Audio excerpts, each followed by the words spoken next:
আর একটা দোয়া শিখাই দেই, ইনশাআল্লাহ এই দোয়া করলে রিজিক তো বাড়বেই ইনশাআল্লাহ। আপনার যত ঋণ আছে ইনশাআল্লাহ আল্লাহ পাক শোধ করে দিবেন। বিশ্বাস করলেন না?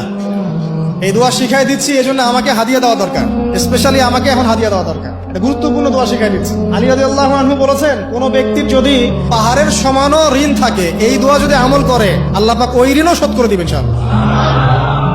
ঋণ কেমন জানেন? ওই যে এখন মানুষ ঋণ নিচ্ছে 1 কোটি টাকা ব্যাংক থেকে, 2 কোটি টাকা ব্যাংক থেকে, হ্যাঁ, কত বছর, 10 বছরের জন্য, 20 বছরের জন্য বাড়ি করছে, তাই না?